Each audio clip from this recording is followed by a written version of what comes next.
galera do Pode Crer! Sejam bem-vindos a mais um episódio. Eu sou Natália Lopes. Eu sou Mayara Macedo e esse é o Pode Crer. Aqui nós vamos falar de fé, testemunho, vamos falar de Bíblia, Palavra de Deus e tudo aquilo que vai agregar na sua vida espiritual. Então fica aqui com a gente. É isso mesmo, a gente tem um testemunho poderoso hoje, mas antes de falar do nosso convidado, a gente quer fazer aquele pedido bem especial. Se inscreva no nosso canal, por favor. Se inscreva, a gente está bem perto de bater 100 mil inscritos e, por favor, nos ajude nessa meta.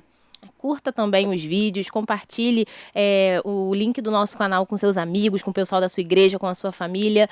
Assista também os cortes que tem lá, se você não quiser assistir o podcast inteiro. E nós estamos muito, muito, muito felizes com os lugares onde o podcast, né, onde o Pode Crer está chegando. Tem gente dos Estados Unidos, Moçambique, Portugal acompanhando a gente. Então, a gente vê aí Deus usando a nossa vida para espalhar a palavra dele. E você que é aqui do Brasil, também dê essa moral e acompanhe a gente, por favor. É isso mesmo, a gente ficou sabendo disso pela produção e é uma bênção ver que o Pode Crer está chegando a tantos lares. Esse é o objetivo do podcast, levar a palavra de Deus, esses testemunhos poderosos. Então você que está aqui nos assistindo, curta os vídeos, indique para os seus amigos, que a gente assim consegue levar a palavra de Deus cada vez mais longe. Exatamente. E agora, deixar as honras. E não, a gente não falou das redes sociais.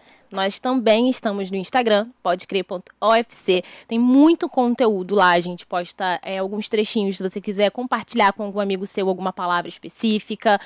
A gente coloca também ali vídeos de bastidores, curiosidades também dos nossos convidados e também no TikTok, porque nós estamos lá para abençoar quem tá naquela plataforma, tá? E o @ é o mesmo, podecrer.ofc. É isso. Agora o nosso convidado, que é um homem de Deus, com uma palavra forte, muita adoração. Muita adoração. Ele, assim, tem um ministério belíssimo, muito abençoado. Eu tenho certeza que você já teve algum momento de intercessão na sua igreja ao som de poderoso Deus, tá? Eu estou falando do pastor Antônio Cirilo. Seja bem-vindo, pastor. Obrigado, Nayara, obrigado, Natália. Obrigado a você que está nos acompanhando aqui no Pode Crer. Gostei demais desse nome. Falei até que só tem uma heresia desse nome, que não fui eu que tive a ideia, viu, gente?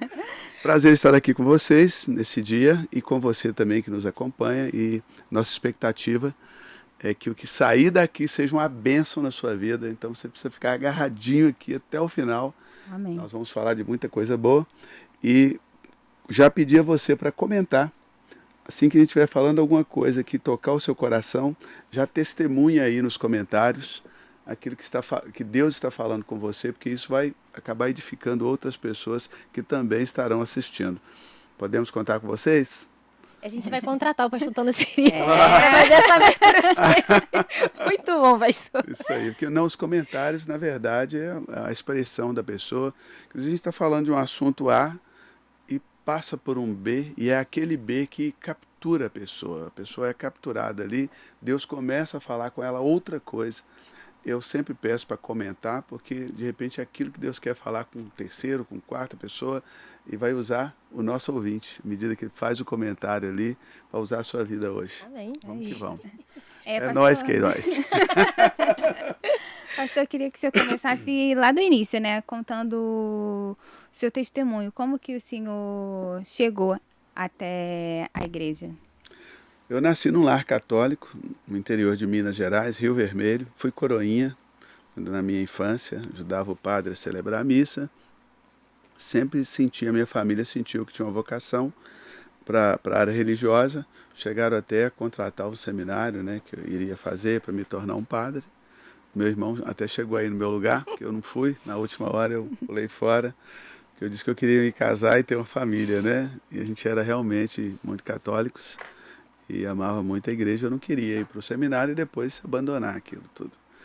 E assim cresci, mudamos para Belo Horizonte na minha adolescência, início de juventude, e ali eu conheci Jesus. Eu trabalhava numa fábrica de órgãos, teclados, órgãos eletrônicos, e um senhor chamado senhor Elbiron foi comprar um órgão, ele era da Igreja Batista. E naquela época eu estava já assim, meio desviado do catolicismo, já estava para o esoterismo e tinha uma folhinha assim, cheia de ditados, de provérbios, né, esotéricos. E ele, a partir daquela folhinha, o senhor Elbiron começou a falar de Jesus para mim e para o meu irmão. E ali Deus começou a abrir o nosso coração. Eu vinha me converter, fui batizado e comecei minha vida aos 18 anos e meio, a vida na igreja evangélica. E demorei 1 ano e meio, aí me batizei, fui batizado no Espírito Santo, um chamado poderoso e aqui estamos. E como que a família do senhor ficou diante disso, né? Já que eram todos católicos, a reação foi ruim, eles Não, entenderam? a reação foi maravilhosa, eu tive que sair de casa, fui morar fora de casa, né? Foi tão complicado que aí eu decidi que foi a primeira decisão difícil em relação a Jesus. Aí eu aluguei uma vaga num quarto, tinha uma senhora da igreja, e ela me alugou um quarto do apartamento dela, uma senhora idosa, e eu saí de casa, porque não tinha ambiente para viver. Hoje a maioria da minha família é convertida, só faltam 2, que ainda não chegaram, né? Eu batizei a minha mãe hoje tem 92 anos, ganhamos ela aos 84, né? Ganhei meu pai, batizei o meu pai, e a maioria dos meus irmãos somos uma família numerosa. Graças a Deus, todo mundo praticamente caminhando com Jesus. E isso que você saiu de casa, você tinha quantos anos, mais ou menos? Eu tinha uns 18 anos e meio para 19, por aí. O seu irmão se converteu também com Converteu você? primeiro que eu.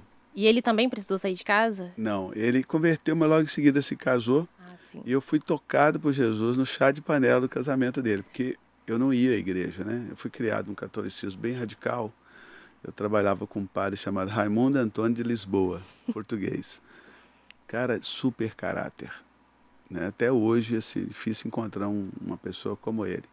Mas ele odiava crente. Então, quando o pastor da Assembleia de Deus tinha um alto-falante lá no interior, né? Aqueles alto-falantes de metal, começava o culto, ele ficava... Hoje eu sei o que é, né? Mas ele ficava transformado dentro da sacristia e xingando. Eu fui criado dentro desse ambiente. Então, para mim, crente era uma coisa ruim. Você também cresceu com essa resistência. Cresci. Mas quando meu irmão foi se casar, eu fui no chá de panela dele. E ali, o pastor Djaí Guerra, que hoje já está com o Senhor, um grande homem de Deus, igreja Filadélfia, Brasília, né? Ele, na época, pastoreava essa igreja em Belo Horizonte, que eu estava. E ele abriu a Bíblia no meio do chá de panela da festa e leu João 14,6, né? Eu sou o caminho, a verdade e a vida. Ninguém vem ao Pai senão por mim. Naquele momento o Espírito Santo entrou dentro de mim. Porque o Espírito Santo ele está sobre todas as pessoas, né? Sobre toda a carne. Essa pessoa que nos assiste agora, o Espírito Santo está sobre ti. Ah, mas eu sou crente. Ele continua sobre ti, mas agora também está dentro de ti. Porque o crente ele é meio binário, né? Se ele crê que o Espírito Santo está dentro dele, ele já não crê mais que está sobre ele. Se crê que está sobre, não crê que está dentro. Mas, na verdade, a Bíblia diz que o Espírito Santo está em nós, está sobre nós, está na nossa frente, atrás, como se você estivesse em uma redoma, né? E ali o pastor começou a ler o João 14,6, eu sou o caminho, a verdade e a vida. Ninguém vem ao Pai senão por mim. Naquele momento o Espírito Santo entrou dentro de mim, meu coração começou a acelerar, a bater forte. Ali foi uma clareza, assim. Jesus é o caminho, você aceita andar no caminho, aí você conhece a verdade e você experimenta a vida. Era um processo aquilo, não era um versículo. Aquilo foi claro para mim, é um processo. E nisso, essa doideira assim, quando eu me dei por mim, como dizem lá na roça, né, eu já estava caminhando para frente para aceitar Jesus. Tremendo, suando, sendo liberto. Tua primeira grande experiência com Jesus, Foi. né, pastor? Mas aí eu não fui para a igreja de imediato, por quê? Perdão. Porque eu tinha muita resistência.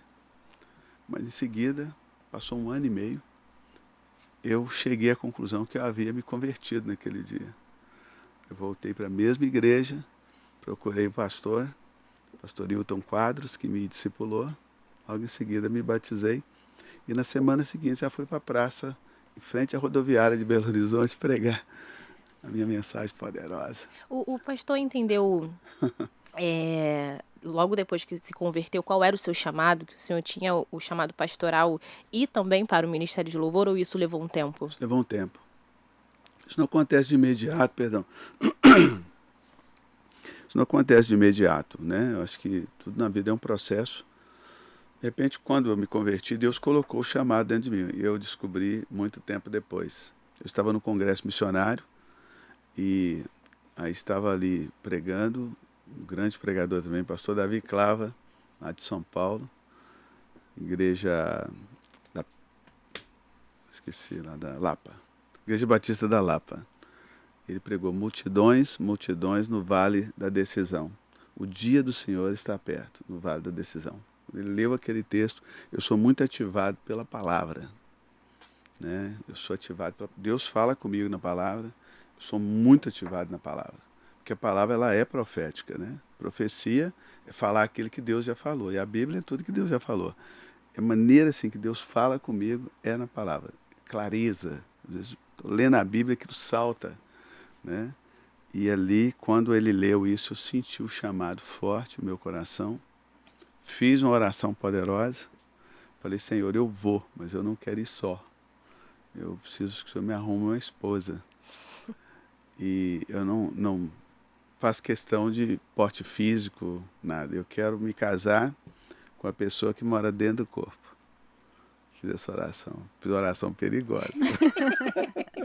Que eu falei, pode ser careca, banguela, que é coisa de jovem. Critério. Aquela coisa de jovem. Não, eu falei, pode ser careca, banguela. Mas eu quero casar com a pessoa que mora dentro do corpo. E a minha esposa era uma jovenzinha que estava também no mesmo congresso, né? E ela estava atendendo o mesmo chamado, na mesma hora, no meio de muitos jovens. E naquela noite eu tive um sonho, e naquele sonho eu vi uma família vindo assim no corredor do colégio, carregando umas malas, uns negócios, e uma moça com blusa cor-de-rosa e saia preta. E o Espírito Santo me falava, ela é a sua esposa. E aí, cara, eu estava trabalhando naquele congresso, né? E eu procurei o pastor que estava, assim, como autoridade, falei, pastor Hélio, eu tive um sonho, cara, sonhei com a minha esposa. Ele falou, você tá doido, você comeu demais e tal. Você tá na fissura, fica na sua. Mas no sonho eu estava encostado numa pilastra daquele colégio e a família vinha. Então, todo dia... Tu ia pra pilastra? Caraca, pilastra. 4 dias de congresso, nada. Cheguei a procurar no meio para ver se dava ajuda, assim, Já passaram, né? Uma mudada no sonho para ver se... Mas aí desisti lá pro 3º dia. Só que aí acabou o congresso, eu estava tirando os colchões, né, que ficava todo mundo hospedado numa escola pública. E a gente está tirando o colchão e de repente eu estou conversando com o pastor Hélio, encostado na pilastra, mas sem perceber. E de repente vem a família, puxando as malas, e a mocinha de blusa cor-de-rosa e a saia preta, cabelão e tal. E aí a estrutura sacudiu. Aí o Hélio que me falou, Cirilo, olha o que está acontecendo. Eu falei, o que está acontecendo? Você nem se ligou, né, pastor? Não. Na hora que eu olhei, eu falei, misericórdia. Aí, com o joelho batendo. E ela passou por mim, a família passou. E o Hélio falou, você não vai fazer nada? Eu não vai fazer o quê, cara? Não vai lá, pega o telefone dela. Vai lá, pede a mão dela em dia. Quando eu cheguei, já estavam dentro de uma Kombi, né? Naquela época tinha Kombi na igreja. Indo embora. E eu abri a porta e eu já estava começando a pregar evangelho num lugar perto, assim, na cidade de Contagem. E eu vi que ela tinha cantado num quarteto. Ela tinha apresentado no congresso. Falei, aquela menina do quarteto. Aí fui lá e Deus perdoa, né? Assim, você me dá seu telefone? Ela, pra quê? Não, porque eu quero te convidar para cantar lá no meu projeto. Tinha uma tática aí. Tinha. Mas depois eu convidei, então não estou em pecado, não. Depois eu convidei. E aí começamos a falar por telefone, mas eu não me lembrava, desculpa, tá muito longa a história. Por favor, pastor, essa história é linda. A gente adora saber os detalhes. Aí começamos a falar por telefone, 3 meses depois eu convidei ela para sair e a gente se conheceu pessoalmente, mas não falei nada que eu não ia falar, tipo, sonhei que você vai ser minha esposa. Eu fiz um propósito que eu só contaria depois que ela decidisse casar comigo, porque eu não queria usar aquilo como argumento, né? É para ela tomar uma decisão. Uhum. E aí, a história é longa, depois eu conto o resto. Senão eu vou monopolizar o podcast. Lá se vamos, mas calma aí. E quanto tempo depois ela aceitou, disse que queria casar? Pois é, aí aconteceu o seguinte, tinha um cara que gostava dela, né? Quando esse cara viu que eu estava chegando na área, ele investiu tudo eu era muito feinho e tal. E pobrezinho, feinho, tudo inho. E ela começou a namorar com ele. Aí eu comecei a sofrer. E eu trabalhava numa consultora na época. Fazia esse trabalho de office boy, né? Um dia eu estava andando na rua, eu sempre fui muito decidido. Ou é ou não é. Não fico sofrendo por nada, não. Estava andando na rua e falei, Senhor, a tua palavra diz que a bênção do Senhor enriquece e não acrescenta dores. Eu não vou sofrer. Só sofro pelo Senhor, por causa de mulher, por causa de dinheiro, não sofro por causa de nada. Então, tira isso de mim. Foi como tirar com a mão, assim, aquele sentimento. Tirou. E eu fui viver minha vida. E depois fui para o seminário. Comecei a fazer o seminário. 2 anos depois, estava no seminário, já tinha um telefone para todo mundo, o telefone tocou e me chamaram. Falei, Cirilo, é para você. Aí eu fui lá atender.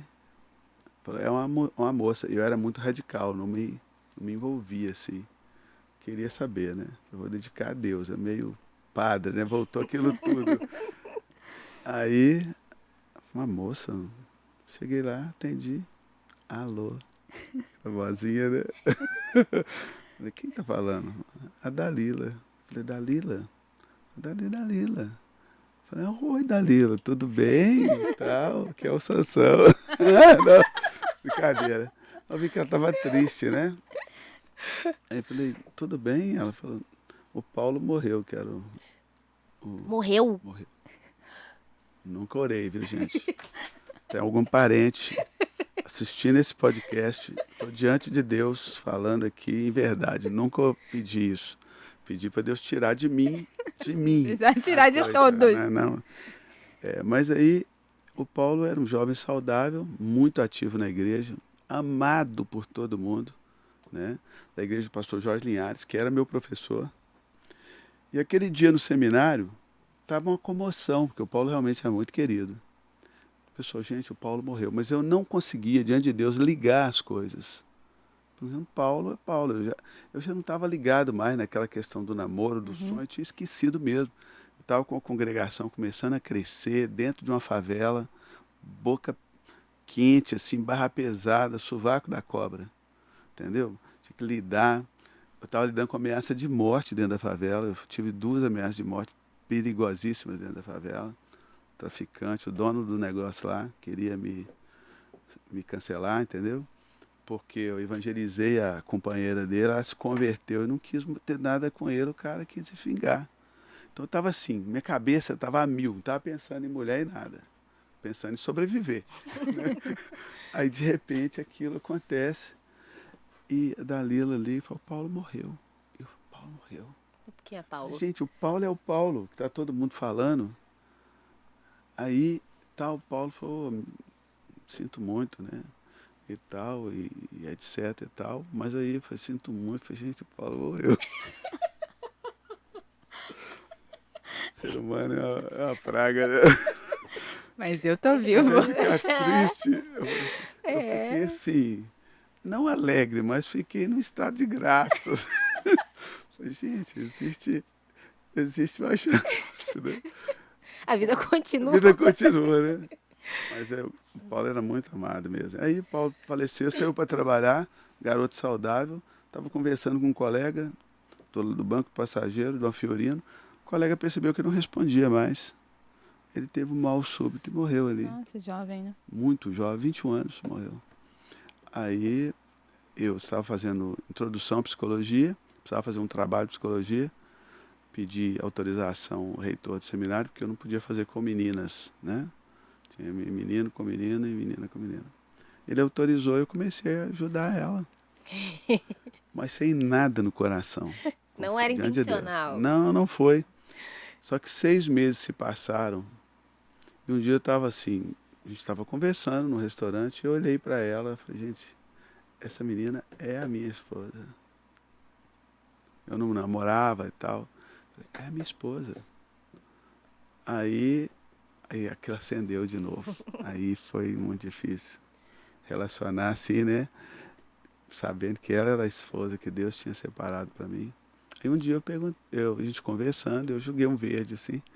Falei assim, eu não quero namorar não. Eu vou encontrar minha esposa, vou me casar com ela. do nada ela falou assim, você é meu melhor amigo, eu me casaria com você. Eu falei, sério, Então garota? vamos. Sério, fala comigo. Né? Aí eu falei assim, posso te contar uma história longa? Tá, contei essa história para ela. Ela, cheia de temor, disse assim, então vamos casar. Se é de Deus, vamos casar.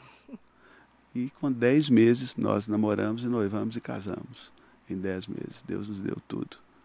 E assim já se vão 33 anos. 33 anos Você de está casamento. ajudando ela até hoje. Estou ajudando ela. 3 filhos lindos. É. Pastor. Essa é a nossa história. Uma história muito bonita e engraçada também. Não é uma história perfeita, mas é uma história linda. Pastor, o senhor falou dessa questão do traficante, né? Que o senhor foi jurado de morte, ou alguma coisa nesse sentido, porque o senhor fazia um trabalho de evangelismo nas comunidades. E o senhor sempre foi, acho que conhecido, né? Forte nessa questão de fazer trabalhos missionários com mendigos, com pessoas em comunidades. Queria que você falasse mais sobre isso. Quando eu me converti, a nossa igreja era uma igreja um pouco elitizada, né, no centro da cidade, mas tinha muito morador de rua, na rua. Aquelas pessoas que as pessoas passavam e não enxergavam. E eu sempre parava, conversava, e até hoje eu faço isso, né? Nós temos, eu trabalho hoje, tem uma empresa que faz a produção dos nossos eventos, e uma coisa que impressionou a dona da empresa é que eu paro, converso com mendigo, morador de rua, ainda hoje, que foi desde sempre. Então ali cuidando, levava para dentro da igreja, são um pouco mal cheirosos e tal. Aquilo sempre me incomodou, mas sempre incomodou as pessoas, mas não me incomodava. Então, eu sempre lidei muito bem com isso. Então, acho que não é nem algo que eu escolhi fazer, não. É algo que não me incomoda. É lidar com uma pessoa carente, lidar com uma pessoa numa situação de vulnerabilidade não me incomoda. Pelo contrário, eu sinto que o Evangelho é para aquilo. Né? Tirar o pobre da sua pobreza. Né? Então, sempre ao longo do ministério, mesmo quando a gente ficou assim, hypado, famoso, eu nunca deixei de fazer isso. A gente sempre teve, eu nunca tive uma casa de recuperação, por exemplo, mas eu sempre contribuí com várias casas, então eu tinha as vagas, tenho até hoje, né? Que surgiu uma necessidade, a gente fazia aquele primeiro trabalho ali, aquela triagem, e encaminhava para a casa de recuperação. Então muitas pessoas foram recuperadas, principalmente na área de álcool, de drogas, etc.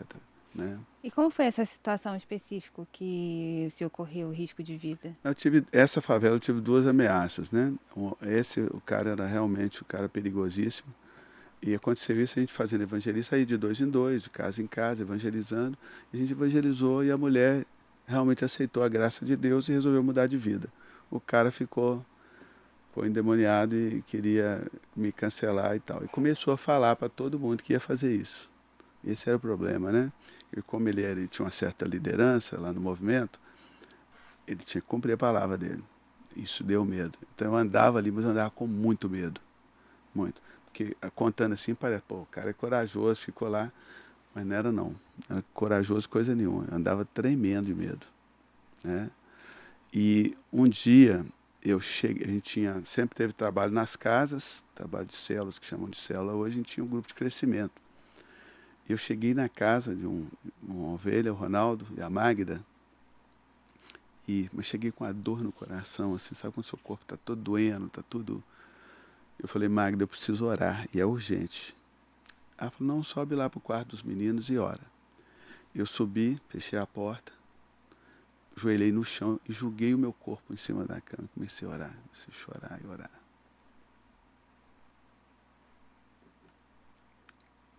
Ali aconteceu uma coisa linda, porque eu estava assim, jogado na cama, de repente eu senti que o colchão afundou, assim. Sabe que quando alguém senta do seu lado, você sente que o colchão afunda? E aí vinha aquele temor. Eu sabia que a porta estava fechada, porque eu mesmo fechei. Alguém chegou e colocou a mão no alto da minha cabeça, assim.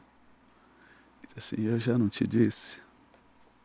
Você pode ir por todo mundo, pregar o evangelho a toda criatura, que eu estaria com você todos os dias da sua vida, até a consumação dos séculos.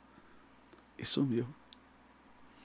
Aí eu cheio de uma energia espiritual violenta, assim. Eu saí dali, a reunião da célula já tinha começado, o grupo de crescimento já tinha começado. Tinha lá uma mulher que havia sofrido um acidente, estava com aqueles pinos aqui no braço, guia de amputação, tudo inflamado, porque ela não mexia mais as mãos. Eu já desci assim, orando e repreendendo o demônio na vida dela, manifestou, saiu, ela mexeu as mãos. Foi um culto assim, poderosíssimo. Porque isso é um detalhe para os ministros que estão assistindo. Eu faço numa célula, a mesma coisa que eu faço perante... Estou vindo de um evento agora, tinha umas 50 mil pessoas, lá no Mineirão. Mas eu faço a mesma coisa que eu faço na célula. Faço para uma pessoa. E foi aquele poder de Deus.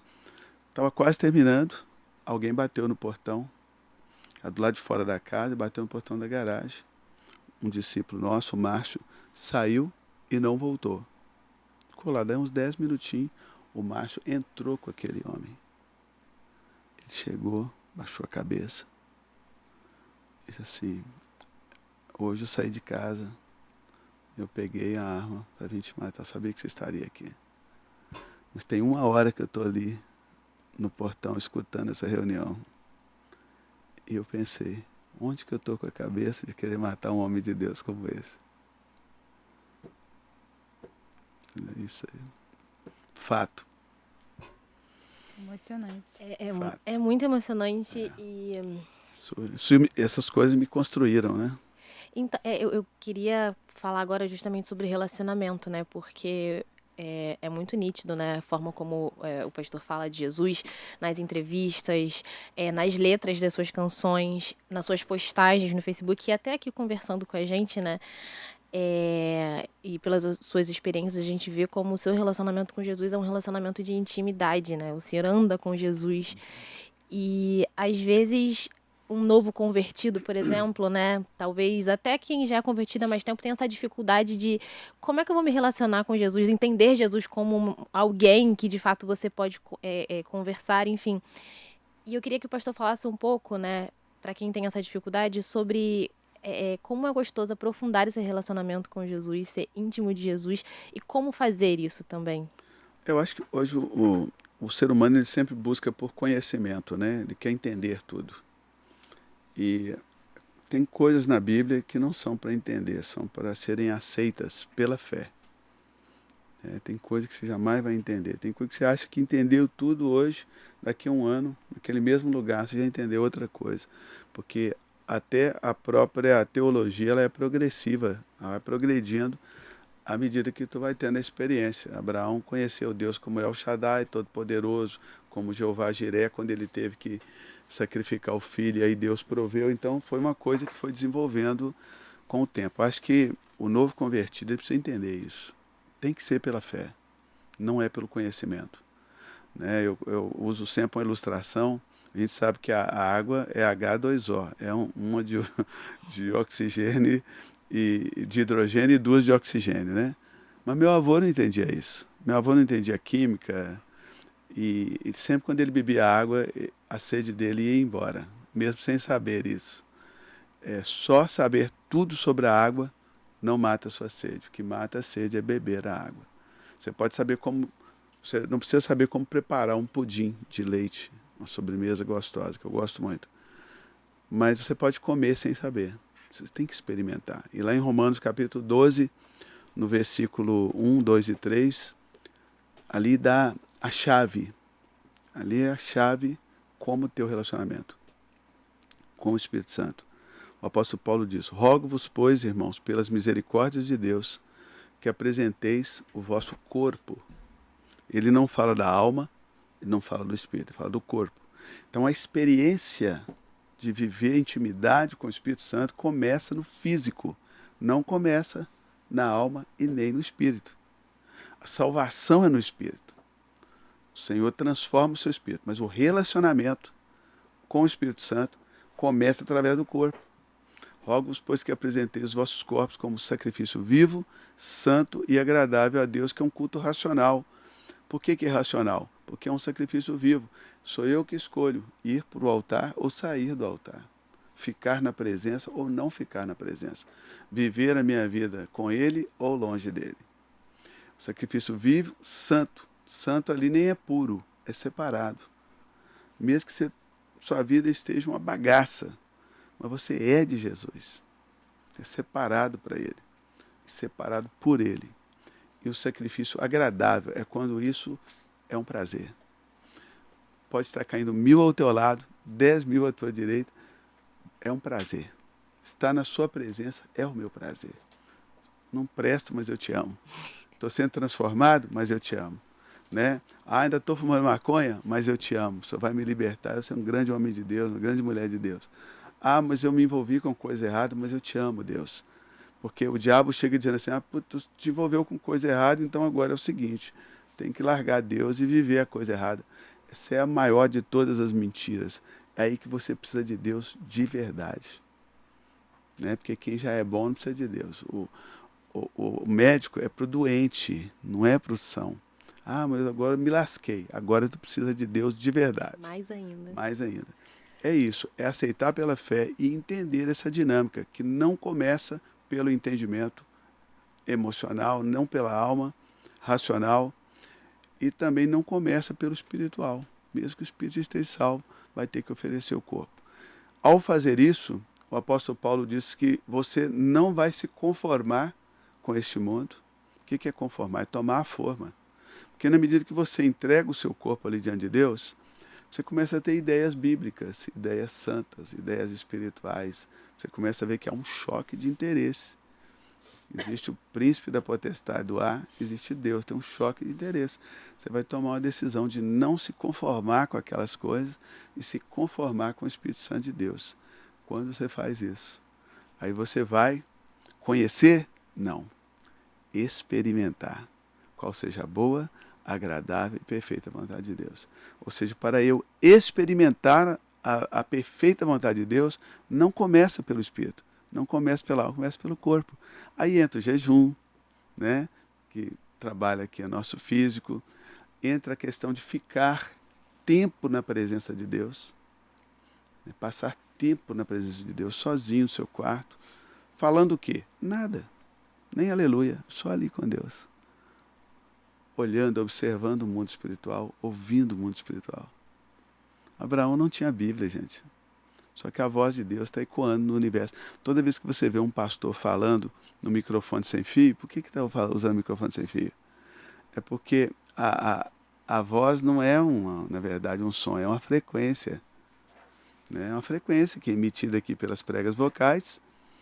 Deus construiu em nós um aparelho auditivo capaz de decodificar essa frequência. E você, eu falo, xícara, emite uma frequência e você aprendeu a associar essa frequência com esse objeto aqui, tá? Isso aí sendo menos complexo possível, microfone sem fio, um cientista transformou essa frequência em impulso elétrico que joga no ar. Está no ar, está no ambiente. Agora imagina, você está dentro da igreja, o pastor está falando microfone sem fio, e você está ouvindo porque a frequência, a impulso elétrico está no ar. Agora traz isso para o universo inteiro. Deus falou, a frequência da voz de Deus está no universo. Eu tenho também uma outra dúvida em relação a isso, que é como não confundir quando é Deus falando, né? Porque a própria Bíblia fala, né, que o nosso coração é enganoso. Sim. Então, às vezes, a gente pode achar, não, Deus me falou para fazer isso daqui. Mas foi Deus mesmo que falou? Não é o seu psicológico? Não é porque você quer que seja isso que Deus fale? Como não confundir a voz de Deus? Bíblia. Deus não fala nada que ele já não tenha falado, né? Deus não faz nada fora da Bíblia, o Espírito Santo não fala nada fora da Bíblia. Falou, você já pergunta, onde que está, Senhor? Me dá o texto da Bíblia. Porque a palavra de Deus escrita nos foi dada para nos dar essa segurança. O próprio apóstolo Paulo diz que existem muitas vozes no mundo, não é só a sua cabeça, não. Existem outras vozes também perigosas, turma do mal, entendeu? O diabo também, ele conhece, até a vontade de Deus para a tua vida ele conhece. Você vê no Velho Testamento, era comum o inimigo, o diabo, o espírito de engano, usar profetas do Senhor para poder confundir os reis, aqueles que deveriam tomar decisões. E ver ali, muitas vezes, em alguns casos, não muitas vezes, mas em alguns casos, o número de profetas usados pelo inimigo eram maiores do que o profeta do Senhor, que estava ali sozinho, de haver briga, na frente do rei, ter um barraco ali, e o profeta, sabe, de onde saiu de mim o Espírito do Senhor para falar em você? Aí o outro confrontava assim, você vai entender quando você tiver fugido lá. Então assim, tinha barraco ali na frente do rei, disputa profética, choque, porque o diabo estava usando profetas do Senhor para falarem. Por exemplo, o caso de Elias. Elias, quando ele diz assim, Senhor, só eu fiquei dos profetas do Senhor. Dos profetas do Senhor. O que Elias estava dizendo? Que aqueles profetas de Baal e de Astarote, anteriormente, eram profetas do Senhor, que se desviaram. Não existia um seminário de profeta de Baal, um seminário de profeta de Astarote. Eles se desviaram por quê? Acabou a comida, eles precisavam sobreviver. Obadias, amigo de Elias, escondeu uns 50 aqui, uns 50 ali, dava um pão e uma água, mas a maioria, os 750, estava comendo da mesa de Jezabel, mas eram antes profetas do Senhor. Por isso que Elias diz assim, só eu fiquei dos profetas do Senhor, e Deus fala, não, Elias, tem 7.000 que não se dobraram a Baal. Deus estava dizendo que os profetas dele haviam se dobrado a Baal, ok? E Elias estava ali sendo perseguido pelo Estado, por tudo, e ele faz essa pergunta. Então, muitas vezes, profetas do Senhor são usados pelo inimigo. Tá? Existem muitas vozes no mundo. Como saber qual é a voz de Deus? Você que está nos ouvindo. Bíblia. Deus fala na palavra. Deus sempre vai confirmar na palavra. Palavra, porque profecia é aquilo que Deus já disse. Toda a Bíblia é o que Deus já disse, né? Então, é essa segurança. Já teve algum momento que o senhor falava com Deus, mas não ouvia a voz dele? Existem ainda vários momentos assim, né? Só que quando Deus se cala, também é uma resposta. Quando Deus fala não, é não, mas é sim para nós. Quando ele se cala, é uma resposta. Tem até um hino da Cassiane, né? Quando ele silêncio é porque está trabalhando, né? Deus não rejeita a oração. Oração é alimento.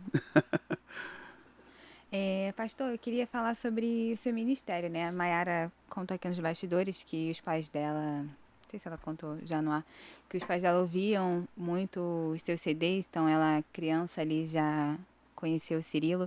Eu já conheci quando estava me convertendo, com 18, 20 anos. Eu acho que era o momento que o senhor falou que estava hypado, e era um mover assim, que eu estava até ouvindo as músicas hoje, e, tipo, me emocionando, porque que eu era uma jovem e eu estava todos os dias na igreja, tipo, muito disposta. E parecia que ali em Belo Horizonte tinha isso, não era só o Senhor, era um movimento, assim. E eu aqui no Rio de Janeiro, nem tinha internet como é hoje, mas a gente recebia os CDs e era tudo, tipo, muito maravilhoso, assim. As recordações que eu tenho são maravilhosas. Eu queria que o senhor contasse, né? Quando que teve esse boom e como que foi estar nele? No ano 2000, aconteceu um movimento poderoso do Espírito Santo no mundo, não só em Belo Horizonte, né? Foi a época que surgiu o Rio Songs, na Austrália, muitos grupos nos Estados Unidos e aqui no Brasil também. Isso é a característica de um avivamento. O avivamento que acontece só em um lugar não é avivamento, é um mover do Espírito, né? Mas em 2000 aconteceu um despertar de Deus na área da adoração no mundo todo, né? E a gente teve o privilégio de ter naquela época os missionários Dan e Marty Duke, que vieram dos Estados Unidos, que havia tido contato com o Rodney. O Rodney hoje ainda é vivo, ele é pastor em Tampa Bay, na Flórida, um sul-africano. E ele tinha tido uma experiência muito poderosa com Jesus. Ele orou naquela época pela maioria das pessoas que estavam dentro desse mover de Deus, inclusive pelo Dan e pela Marty. Eles trouxeram isso para o Brasil. E nós absorvemos, tivemos o privilégio de conviver com esse casal de missionários americanos, e nós absorvemos essa unção da adoração, da intimidade, da presença. E dali foram surgindo canções né? Canções simples, porque nós não tínhamos, eu pelo menos, eu não tinha essa pretensão de ser um cantor ou gravar alguma coisa. A gente gravava porque era a mídia do momento. Era o CD, na verdade estava havendo também a convergência digital, né? Eu lembro que a primeira gravação que eu fiz em fita ADAT. E em seguida, a segunda já foi direto no computador. Então estava havendo muita coisa acontecendo em 2000. Tinha muita gente pensando que o mundo ia acabar, né? De 1000 passará, 2000 não passará. Estava tudo acontecendo ali.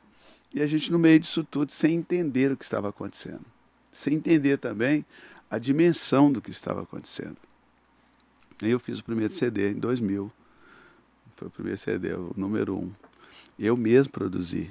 E eu nunca tinha entrado no estúdio, mas eu tinha a visão de tudo que eu queria fazer. Eu aluguei um estúdio, coloquei o dono para fora, peguei um engenheiro de áudio e ali começamos a gravar. O CD ficou maravilhoso. No final, ele estava mono. Falei, meu Deus, tá errado, tem alguma coisa errada aqui. Aí falou, Cirilo, tá mono. Falei, vamos refazer tudo. E aí gravamos o primeiro CD. E a coisa começou boca a boca e foi tomando corpo e foi crescendo, crescendo.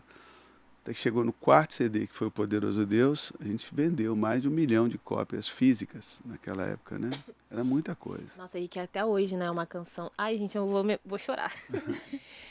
Porque o meu pai hoje, ele não tá mais convertido. E... Ele está convertido, está passando por uma fase, uma má fase. E... Na época que a gente ouvia muito Poderoso Deus, Inocente, Cetro de Justiça, né? Era uma época que a minha família ia junto para a igreja, né? E, assim, me emociono de verdade, porque foi um momento, assim, muito bom da minha vida, né? Assim, no relacionamento com Deus. E aí eu creio que eu vou ver meu pai se relacionando com Deus, assim, de novo. E se emocionando e louvando a Deus. Eu creio nisso. Assim, foi muito importante na minha vida essa fase. Os dons de Deus são irrevogáveis. A salvação é um dom de Deus, né? É um dom irrevogável. Ministério é um dom de Deus, é um dom irrevogável. Deus não muda de ideia, porque o ser humano não tem ali, talvez, a capacidade de permanecer. Deus tem. Chegou um momento que ele vai olhar para aquela direção e vai ver que Deus está no mesmo lugar, esperando. Lembra do pai do filho pródigo? E o pai recebe de volta sem fazer perguntas. Pode olhar na história do filho pródigo que o pai não faz perguntas. Ele prepara uma festa. Não pergunta onde você foi, o que você fez, o que você aprontou, sobrou alguma coisa daquele dinheiro. Não, o pai não faz perguntas. Então, de repente, você está nos assistindo na mesma condição. Um dia esteve na presença de Deus, aí aconteceram coisas e o inimigo disse para você que não valeria mais a pena, não tinha mais jeito, mas sempre tem jeito. Sabe por quê? Tem pessoas piores do que você que estão se convertendo hoje. Tem jeito para elas, por que não teria para você? Você já andou metade do caminho, é só entender a graça de Deus, né? A graça de Deus, lá em João capítulo 1, versículo 16, vou ler aqui, ó, diz assim, porque todos nós temos recebido da sua plenitude. O que é a plenitude? Graça sobre graça. A graça de Deus é o favor imerecido. Todo mundo conhece essa tradução da palavra charis, do grego para o português, favor imerecido, mas não significa só isso. Quando você clica sobre a palavra graça, ela traz um significado super, super vasto, né? É aquele que dá alegria, aquele que dá deleite, aquele que dá prazer, doçura, charme, amabilidade, né? Graça de falar uma palavra, boa vontade, uma coisa amável, bondade, favor. E aqui vai descrevendo. E tem no meio de todos esses adjetivos da graça, que eu tenho favor imerecido e a capacidade divina. Lembra quando o apóstolo Paulo fala assim, eu fui, eu fiz, eu preguei, tal. Não eu, mas a graça de Deus comigo. Ali não era graça tipo favor imerecido, era graça do favor de Deus ajudando ele a executar uma tarefa. E muita gente entende a graça. Olha, eu fui salvo, eu não mereço, mas não aceita a graça que ajuda ele a viver aquela vida. Então a graça de Deus não apenas te dá aquilo que você não merece, mas te capacita a viver aquela vida. E quando um ser humano se converte, ele aceita a graça e em seguida abandona a graça. Essa graça, esse poder de Deus, né? Para viver o Evangelho. O Evangelho não pode ser vivido na força do braço. O Evangelho não é para ser vivido na força da religião. Por que a pessoa desvia? Porque se tornou religioso. É só um ritual, não é mais um relacionamento. Porque para ter a graça do Espírito, eu preciso me relacionar com Ele. A gente já falou sobre isso aqui. Pela fé. Eu acordo de manhã, eu sei que Ele está dentro do meu quarto. Eu levanto as minhas mãos, fico um tempo ali com Ele. Espírito Santo, eu sei que você está aqui. Você começa a sentir suas mãos a queimar, a formigar e seu corpo físico, voltamos em Romanos 12 de novo, é tocado pela presença de Deus e ali você é satisfeito, né? E isso é todo dia, é dia após dia, você não acumula, é igual o maná no deserto, você não acumula para 2 dias. Só que o religioso, ele fala assim, pô, eu estou mandando aqui no pedaço, eu estou por cima da carne seca aqui. Agora eu vou botar minha vida no piloto automático, não preciso buscar a Deus como eu buscava antes, não preciso jejuar mais, não preciso disso, não preciso daquilo, e vai indo. E aí vai esfriando e nem percebe, como um galho de árvore que é cortado e não percebe quando está secando. Chega no momento da dificuldade, o inimigo sabe disso, que o inimigo está ali monitorando dia e noite, está na hora. Chega lá, apresenta algo, ele não tem força para resistir. Mas olha, eu vou dizer, tem como voltar. Amém. Tem como voltar. E eu quero que você diga comigo hoje, eu estou voltando. Voltando o quê? O que eu faço? Dependa da graça. Clame por uma nova experiência. Sentir na pele, na carne, no osso. Isso não é só da mente e nem é só espiritual, né? Quando Eliseu já estava morto, não tinha mais carne, não tinha mais nervo, não tinha mais nada, só tinha osso, cabelo e unha. Jogaram um defunto em cima dos ossos de Eliseu. A unção de Deus ainda estava nos ossos. Porque de tudo que Deus criou no universo, só tem 2 coisas que ele botou a mão para fazer. Foi o corpo do homem e o corpo da mulher. Ele não estava criando mais um petzinho. Ele estava criando um container para poder carregar a glória dele. Então toda a nossa estrutura foi criada, desenvolvida para carregar a presença de Deus. Não é na mente. Eliseu não pensava mais nada, é nos ossos. Então, a unção de Deus, que um dia esteve nos ossos do seu pai, ainda estão lá. E ele não dorme sossegado. O profeta Jeremias diz assim, eu pensei em largar isso, mas meu osso começou a queimar. Então, a unção de Deus está nos ossos do seu pai. É só ele olhar para os ossos, que ele vai sentir e voltar. Só completando, já vou abrir a próxima pergunta. Voltar não quer dizer voltar à vida que ele tinha, não, tá? Não tem como, não. A Bíblia diz que o oleiro estava ali trabalhando o vaso estragou e o oleiro fez outro vaso. Esse é outro erro. O cara querer voltar a ser o que era. Jamais será. Aquilo ali já foi. É um outro vaso que, se for santificado, será útil para o seu possuidor. Tá? Amém. Um vaso de honra, né? Então, como é que é o nome do seu... Marcos. Seu Marcos, essa é para o senhor diretamente. É isso. Volta para Jesus. Volta para Jesus. E como que foi viver nessa, voltando para Poderoso Deus, como que foi viver esse avivamento e ver a sua música repercutindo tanto? Se o senhor precisou cuidar muito para esse sucesso não subir a cabeça, não ter vaidade? É difícil evitar esses demônios aí, né? Da vaidade, porque a fama, ela é uma coisa que as pessoas dão a você. As pessoas dão a você. Não é algo que você pega para si mesmo, né? É uma coisa que não tem dono. A fama vai considerando, daqui a pouco você tem uma fama que você não compra, não é sua, não te pertence. E também não pertence a quem te deu. É uma coisa quase que inexistente, né? Só que ela é muito poderosa, muito perigosa. E nessa época do poderoso Deus, Deus me deu uma ordem. Você não viaja, não faz show, faz nada. Que era a época, sim, tipo assim, a janela da oportunidade, e Deus mandou ficar em casa. E eu ficava em casa. Foi complicado, assim. Às vezes produtores de eventos me ligavam e falavam, quem que você está pensando que é? E tal. Te tentava, pastor? Aí oferecia dinheiro e tal, mas Deus tinha dado uma ordem. Aí eu fiquei em casa. Abraão teve sua fé provada, né? Não sei se o senhor considera que isso pode ter sido com o senhor também, ter a sua fé provada. E acha que todo cristão passa por esse momento de ter a sua fé colocada em prova? Toda fé tem que ser colocada em prova, senão ela não pode ser autenticada, né? Uma vez provada e aprovada, é mais preciosa do que dinheiro, do que o ouro. Mas toda fé vai ser colocada à prova, né? Agora é interessante de fazer a diferença, por exemplo. A fé é o nome de um dom espiritual, tá? Crer é um verbo.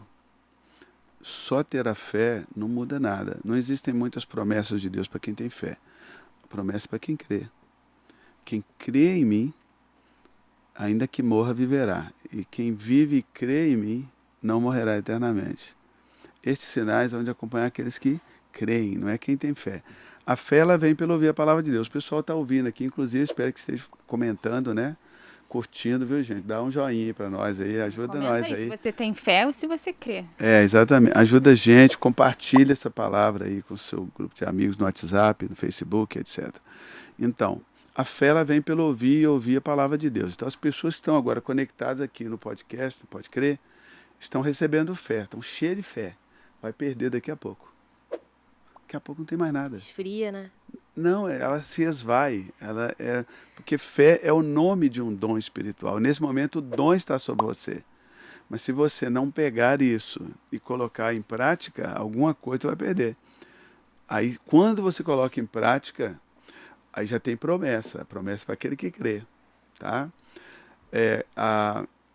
Esses sinais vão acompanhar aqueles que creem. Quem crê e for batizado, olha aí, a ação. A fé, o verbo te chama para a ação. O nome não, é um substantivo. Fé é um substantivo, né? Tem substância? Tem, é um substantivo, mas não tem valor. O próprio apóstolo Tiago diz que a fé sem a obra é morta, é o que eu estou dizendo. A fé sem o crer não vale nada. O apóstolo Paulo chega a orar dizendo assim, para que vocês sejam fortalecidos no vosso crer, não na fé. Então, muita gente boa, ama Jesus, está nos assistindo agora, mas a vida não muda, porque não sai do intelecto para a prática. Tem que sair para a prática. Por que crente vai na igreja toda semana? Ouve a mesma música, às vezes escuta a mesma pregação, o mesmo pastor pregando. Por que eles são transformados? Porque agiram, foram na igreja. Saíram de casa, gastaram dinheiro, colocaram a melhor roupa, deu oferta lá para o posto de gasolina, botou a gasolina no carro, ou para o metrô, para o ônibus. Né? Eu considero assim, tudo que uma pessoa gasta para ir na igreja é uma oferta a Deus, né? Não é só a oferta que põe lá na igreja, não. Ela ofertou, ela desprendeu, ela investiu, ela agiu, ela creu. Né? O crente é aquele que age. Então tem essa diferença. Então preste atenção nisso. A fé que está sendo gerada precisa colocar em prática, porque senão vai perder. Quem crê e for batizado será no futuro, né? Outro verbo no futuro aí, será salvo. Quer dizer que promessa de Deus não é para agora. Senão não seria promessa, seria milagre. Que tem gente também que começa a buscar Deus, não vê nada acontecendo. Por que não está acontecendo? Porque é uma promessa. A promessa não é para agora. A promessa exige um tempo de maturação, de perseverança, da pessoa crer que aquilo que está buscando agora vai acontecer no futuro. E tem gente que quando esse futuro ele demora um pouco mais, a pessoa desiste, aí perde. Talvez estava ali logo no dia seguinte, mas perde. Por quê? Fé não é crer e promessa não é para agora, é para o futuro. Guarda essa chave aí. Pastor, você falou sobre ser um sacrifício vivo, né? A gente queria falar também sobre o jejum, né? Uhum. As pessoas têm muitas questões acerca do jejum, quando começar, o tempo que se faz, se não come nada ou se come frutas, uma alimentação mais saudável. Tem... E além disso, eu vi também o pastor falando, né, da importância que o jejum teve justamente nesse auge do seu ministério, né? E o pastor fala muito sobre jejum, tá? Eu queria que você falasse sobre as duas coisas. Existem várias disciplinas espirituais, né? E a oração é uma delas. Ficar na presença de Deus, como eu falei aqui também. E o jejum, outra. Cada uma tem uma função no mundo espiritual. O jejum vai afetar o mundo físico, onde nós vivemos. Tá? Por exemplo, você tem uma questão na justiça. Você precisa que aquilo seja solucionado, está arrastando, o juiz nem olha. Você começa a jejuar em relação àquilo, o juiz vai olhar aquele negócio. Porque o jejum, ele mexe no mundo natural. Natural. Que é espiritual. O jejum é um negócio espiritual. Não. O jejum mexe no mundo natural. Precisa arrumar um emprego.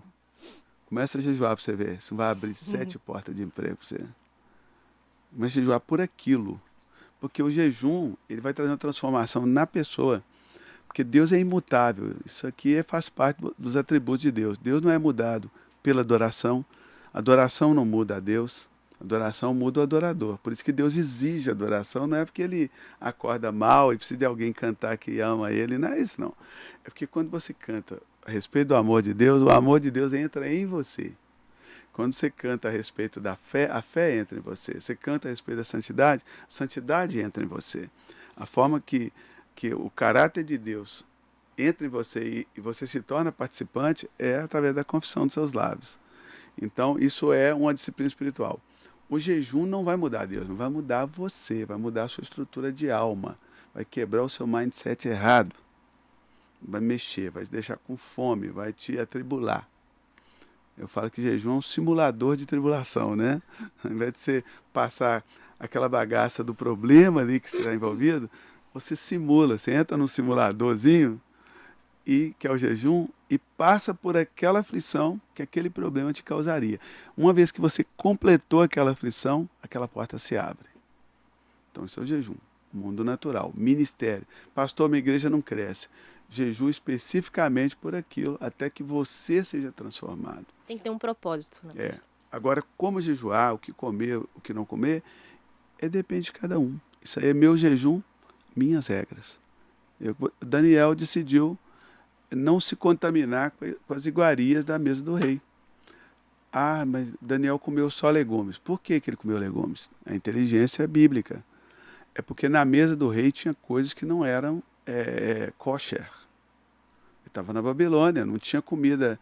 O judeu ele tem uma comida específica. A forma do alimento do judeu é diferente, que é o kosher e não kosher, né?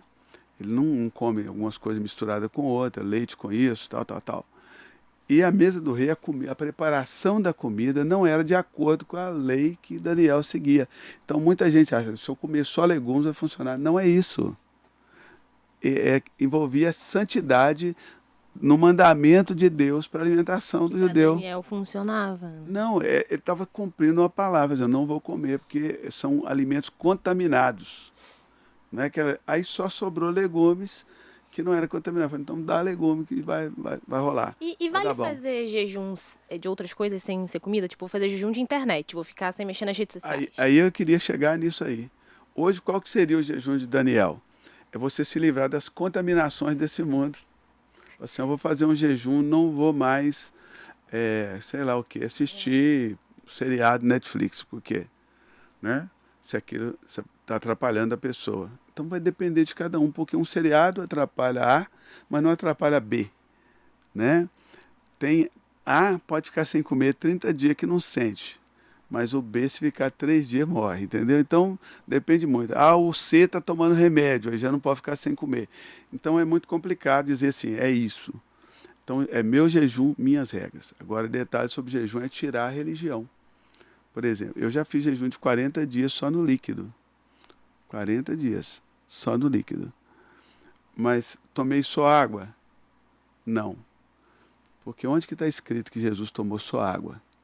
A Bíblia diz que Jesus, por 40 dias, nada comeu. mas não diz o que ele bebeu. Só que o evangélico ele tem um quinto evangelho. É o evangelho dos santos evangélicos. Não, Jesus só bebeu água.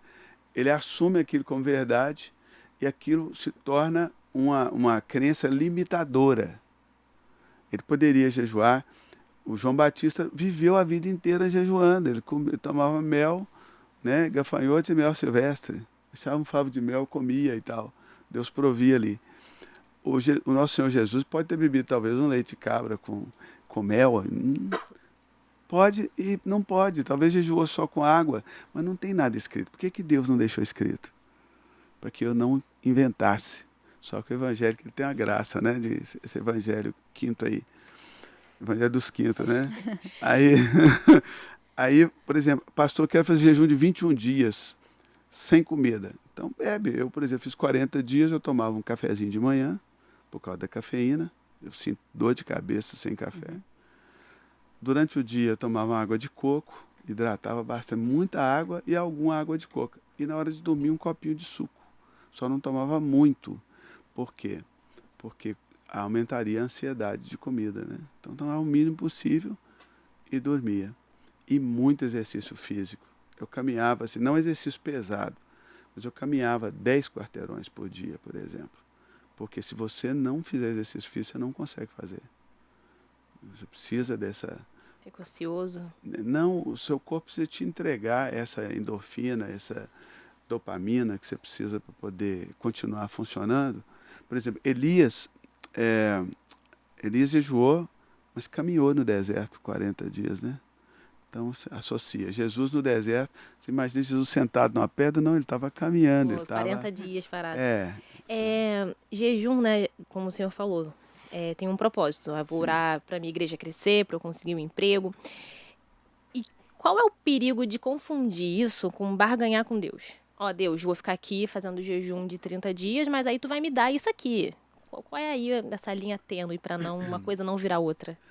Deus não se deixa confundir, né? Mesmo que o ser humano se confunde, no final só vai ter um resultado, é o que Deus quer. Então vamos supor que o cara, vou fazer o jejum, eu vou barganhar com Deus e vai acontecer. Ele começa. No meio do jejum, ele é transformado. Deixa começar, vai nessa força aí, varão. No meio ele é transformado, as coisas se alinham e Deus sabe separar essas coisas, né? Porque a gente não vai saber tudo. É o caso da água, né? Deixa a pessoa jejuar do jeito que ela entende. O jejum em si vai valer. O que foi mais difícil no jejum de 40 dias? Os 40 dias. Todos eles.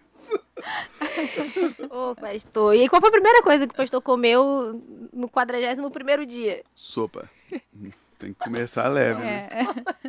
O estômago fica muito pequeno, você come pouco. Desacostumou, né? Eu emagreci, graças a Deus não engordei depois, que eu fui mantendo ali um controle, mas foi uma bênção.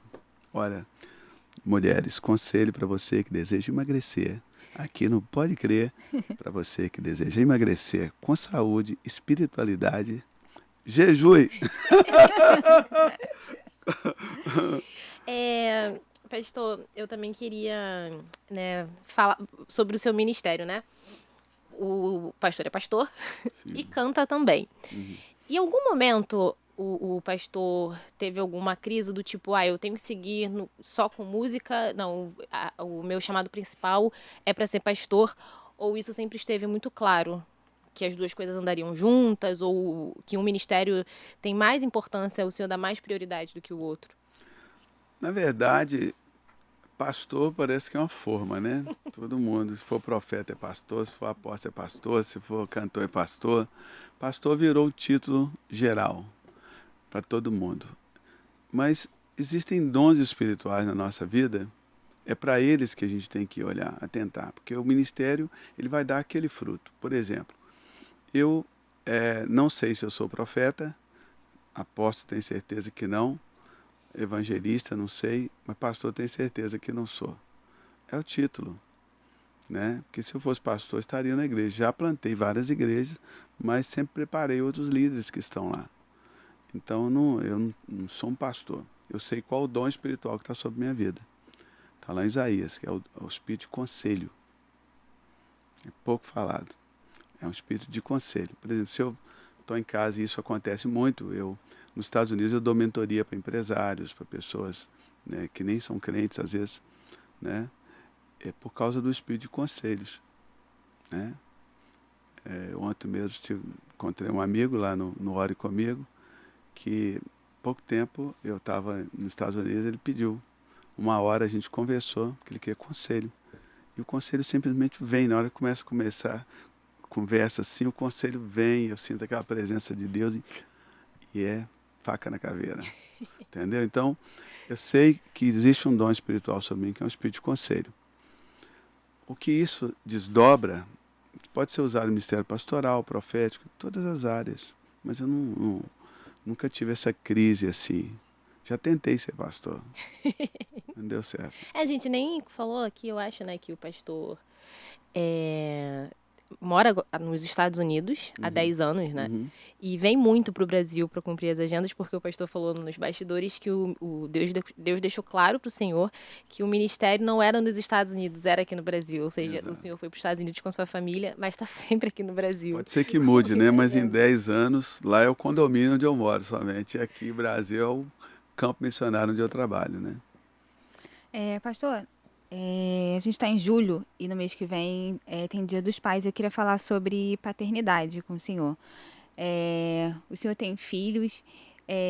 Queria também que falasse um pouco sobre o relacionamento de Deus Pai, né? Que às vezes as pessoas têm uma dificuldade de ter um relacionamento com Deus. Se o seu relacionamento com o Pai físico foi ruim, ver Deus como punitivo. Queria que você falasse um pouco sobre essa questão de paternidade. Esse não é um assunto fácil de falar. Parece fácil, mas não é, né? Porque essa questão do Deus punitivo, acho que não vem daí. Quando aconteceu a Revolução Muçulmana, Império Otomano, os mouros, houve uma mistura ali das doutrinas daquela época, né? A doutrina cristã, ela influenciou o islamismo e o islamismo também influenciou o cristianismo. Aí começou aquela ideia desse Deus cheio de bilis, esse Deus mau que está doido para matar alguém, né? Vem dessa mistura, não vem tanto da questão do relacionamento. Nós recebemos esse evangelho já bem assim, misturado, enquanto que a Bíblia fala de um Deus amoroso, um Deus de amor, um Deus que, ao invés de matar alguém, ele morre por alguém, né? E a gente recebeu esse evangelho assim, bem misturado. Deus está chateado e vai te pegar. Só que já pegou Jesus, né? Por todos, né? Eu vou orar que Deus vai matar meu inimigo. Mas Deus já matou seu inimigo em Cristo Jesus. Então a gente recebeu. E houve essa mistura, porque é uma mistura de psicologia com Bíblia, e envolveu essa questão familiar, de paternidade, mas é muito raso, né? Um entendimento muito raso, tentando achar uma explicação para um assunto tão complexo, no entendimento raso, porque se não buscar a história do que aconteceu com essa revolução, esse mix das doutrinas, das ideias, né? Você não vai entender essa dificuldade que o ser humano tem de lidar com Deus amoroso, porque ele já está com a cabeça poluída. Aí vem a questão da paternidade. Quando Balaão ele vai amaldiçoar o povo de Israel, o Espírito Santo vem sobre ele e Deus fala assim: não toque na minha herança, não amaldiçoe os meus profetas. Ali Deus está dizendo que os seres humanos são heranças dele. Não é uma herança que ele dá para uma pessoa. Né? A herança são os filhos, a herança dos pais são os filhos. Né? Não é uma herança que Deus dá para o pai. É uma herança que o pai dá para o filho. É que o pai dá para Deus. Os meus filhos é uma oferta que eu e minha esposa geramos e entregamos para o Senhor. Tanto é que no tabernáculo tinha que entregar lá a oferta pelo primogênito, porque o primogênito é do Senhor. Né? Tinha que chegar lá e pagar para que ele não fosse morto. O primogênito do animal entregava no tabernáculo, o primogênito dos humanos tinha que ser comprado, porque o ser humano ele é do Senhor. No judaísmo tem o bar mitzvah e bet mitzvah, que aos 13 anos o menino ali ele é entregue ao verdadeiro pai dele. E nós, como ocidentais, nós queremos um menino para a gente para sempre. Só que quando passa daquela linha onde eu deveria ter entregado meu filho para Deus, Deus passa a ser o pai dele, e eu retenho ele para mim, ali começa a linha do conflito. Aí começa a linha do relacionamento difícil com o pai, porque já cruzou a linha. O pai deveria estar respeitando aquele menino como um menino maduro, já pertencente a Deus, com relacionamento com Deus. Ele quer continuar exercendo um comando sobre aquele menino, e o menino tem que exercer uma obediência cega sobre aquele pai, mas eles estão além da linha do conflito. Aí gera o conflito familiar. E o menino não cresce, ele é infantilizado. Nós temos hoje uma geração de pessoas infantilizadas. Meninos de 30 anos que é dependendo da mãe e do pai, porque foi infantilizado. Aos 13 anos, ele fala, Deus é contigo, assim como Ele foi comigo, Ele é contigo, você vai prosperar, estou aqui como sua rede, seu suporte, mas não como seu Deus. Né? E aí, desculpa o longo, porque eu preciso chegar, é complexo isso aí. Aí, disso aí, nós chegamos na igreja, nós recebemos todo esse povo infantilizado dentro da igreja. Porque o relacionamento com o pai dificultou o relacionamento com Deus? Não, na verdade, não houve um relacionamento. Não está havendo relacionamento com Deus ainda. A pessoa tem que cortar esse cordão umbilical, porque Jesus disse o seguinte, a ninguém chameis pai, né? Porque o pai é Deus. Então, mas o apóstolo Paulo chamou Timóteo de filho, mas Timóteo não chamou Paulo de pai. Ele diz assim, meu filho, a quem gerei e tal. O líder religioso, ele tem que cuidar de todos os membros como um pai cuida de um filho. Mas não para ele mesmo, ele cuida de um filho para Deus. Né? Mas o mesmo Jesus, o dono da igreja, diz assim para todo mundo, não chame ninguém de pai. Né? Chama de filho, mas não chama de pai. Então, a gente entra nessa questão da paternidade, entra a questão da família, é muito complexo no meu... Não sei se eu respondo ou confundo, mas aí você sai de uma dependência emocional do seu pai e sua mãe, que já deveria não existir, e entra numa outra dependência dentro da igreja. E como a igreja é um lugar de pessoas não saradas, também os líderes precisam dessa elevação. Não, é o meu pai. Não, meu pai é Deus. A minha mãe espiritual é a igreja, porque a pessoa é gerada no seio da igreja. Mas uma pessoa, quando nasce de novo, nasce no poder do Espírito Santo. Líderes são tutores, são ajudadores, né? São facilitadores. Tratamos as pessoas como verdadeiros filhos na fé. Tem que ser. Cuidar como se fosse um filho. Mas eu tenho que cuidar liberando aquela pessoa para ter um relacionamento com Deus.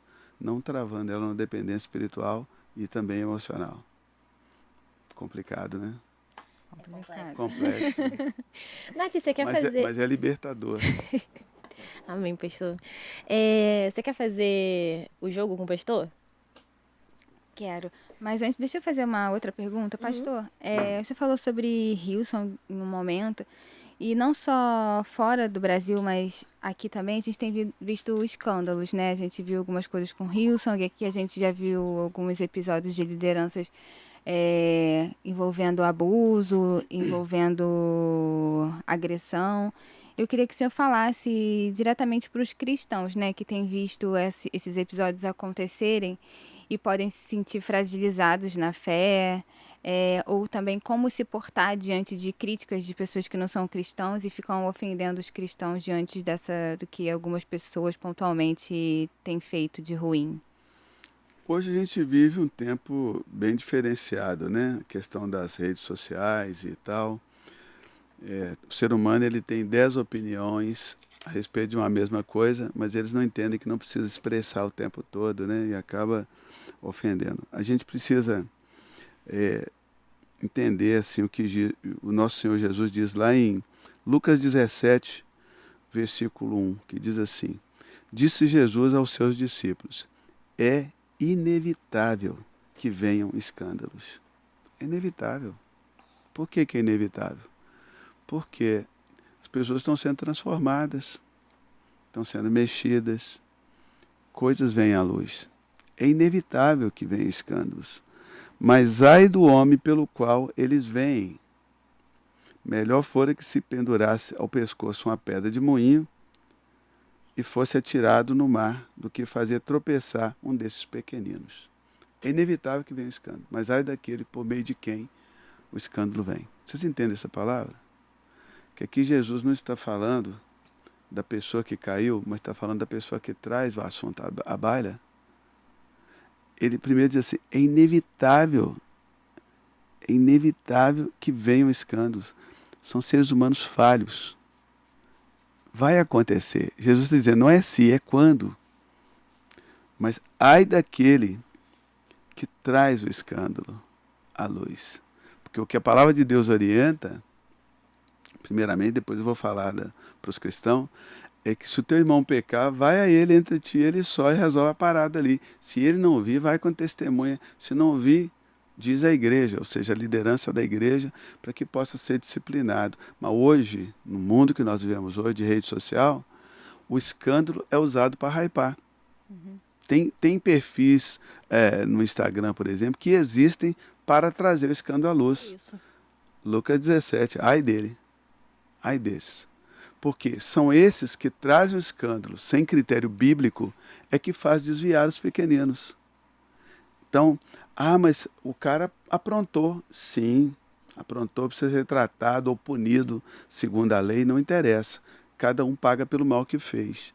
Agora, o mal maior é quem traz isso à luz, né? Quem não se contém no julgamento, e traz isso à luz e faz desviar os pequeninos. Aí Jesus está dizendo para essa pessoa que traz o assunto à baila, melhor fora que lhe pendurasse ao pescoço uma pedra de moinho e fosse atirado ao mar do que fazer tropeçar um desses pequeninos. São os novos convertidos que estão nos ouvindo agora, que tem que lidar todo dia com essa sujeira e vindo, e vindo, e vindo. Não desvie. Não desvie. Veja bem, eu não sou representante de Jesus. Eu não sou representante de Jesus. Jesus está vivo. Ele fala por si mesmo. Jesus não precisa do pastor Cirilo. Olha que ideia maluca. Pensa se Deus ia deixar na minha mão a função de dizer, de avalizar Jesus. Assim, não, Jesus eu assino embaixo, pode. Gente, beleza, segue ele que eu estou falando. Para com isso, gente. Isso é muita infantilidade. Deus ia entregar na mão do Cirilo a função de dizer o que é verdade e o que não é, e de ser o padrão da verdade. O padrão é Jesus. E Jesus, ele fala por si mesmo. Se você entrar no seu quarto e perguntar a ele, ele responde. Não é Cirilo que responde, é Jesus que responde. Então, esse é um ponto. Segundo ponto, nesse grande teatro da vida, nesse grande tribunal, melhor dizendo, da vida, eu não fui chamado para ser acusador, eu não fui chamado para ser defensor de Deus, eu não preciso ser advogado de Deus. Não precisa ser acusador de Deus. Eu não fui chamado para ser juiz, eu fui chamado para ser testemunha. Nesse grande tribunal, aquilo que os meus olhos viram, os ouvidos ouviram, que as minhas mãos apalparam, eu tenho que testificar de Jesus. Então, imagine se fosse um tribunal da história, nós somos testemunhas. Nós não somos juiz, não somos advogados, não precisa defender Deus, nem precisa acusar. Teve uma enchente no Rio Grande do Sul, já tinha gente acusando Deus, já estava de promotor. Deus está punindo o Rio Grande do Sul. Falei, gente, coitado de Deus, né? Foi acusado de inundar 200 cidades, acabou de ser acusado. Mas não fomos chamados para isso. A gente foi chamado para ser testemunha. No meio dessa inundação, que foi uma causa natural e uma negligência humana também, aconteceram vários milagres. E eu preciso testemunhar desses milagres. Mas morreu gente. Morreu para nós. Para Deus ninguém morre. Deus é Deus dos vivos e dos mortos. Quem morreu está com Deus, ou não, né? Se aceitou ou não a Jesus. Deus não vive essa crise que o ser humano vive, da morte, que agora acabou. Para Deus não acabou, né? Então, esse é o ponto que eu queria deixar muito bem pontuado aqui. Anotem aí, Lucas 17, versículo 1. Disse Jesus aos seus discípulos: segura a tua onda, na minha linguagem, viu, gente? Vai acontecer, a sujeira vai aparecer, mas ai do homem que vai trazer isso à tona. Olha como você traz, olha como você trata. Esse mesmo Jesus, lá em Mateus capítulo 18, ele diz como tratar. Então é isso. Você que é novo convertido, você desvia desse cara que pecou, mas não desvia de Jesus, não. Amém.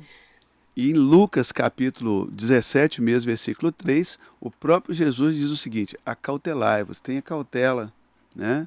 Se o teu irmão pecar contra ti, repreende-o. Fala com o cara. Uma vez eu estava numa mesa e alguém começou a falar de outra pessoa. Eu liguei para a pessoa. Falei assim, e aí, beleza? Tudo bem? Aqui, estão falando de você. Fala com ele aí.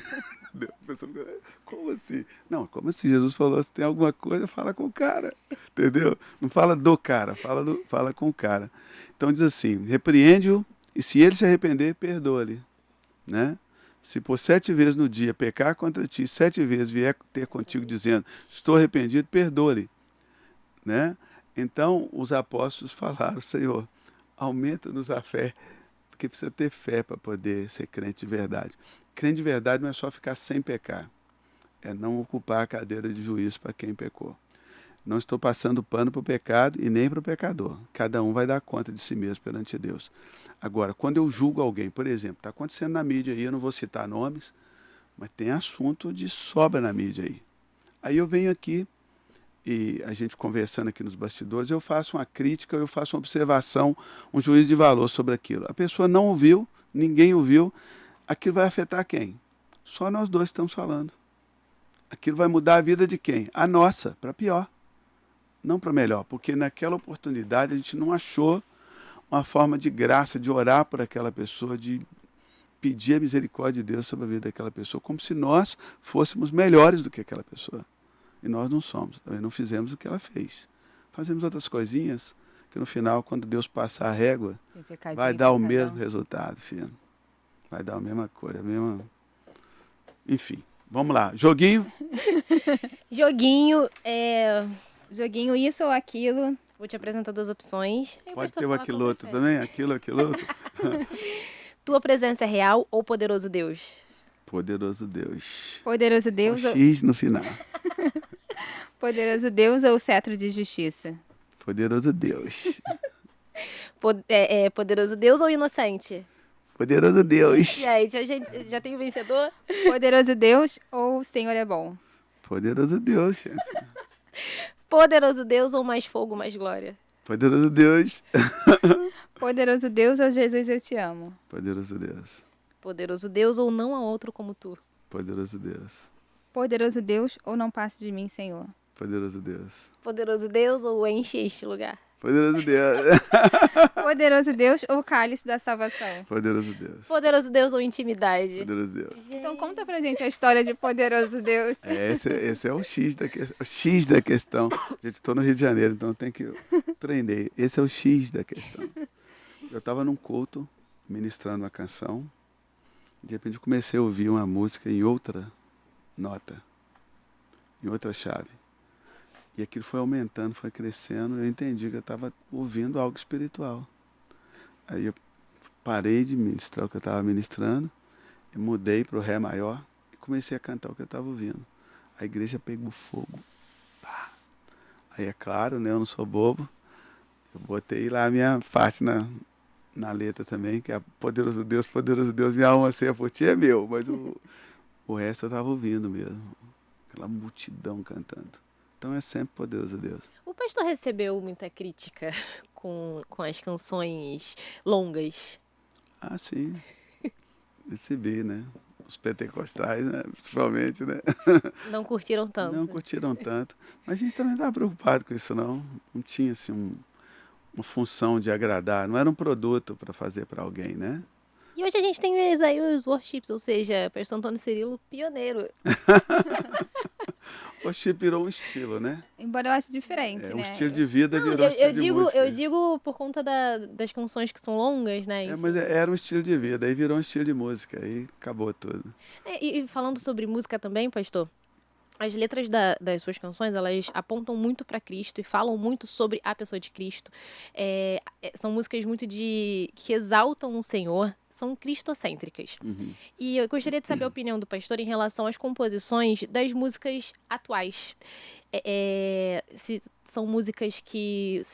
eu vejo muitas críticas, né?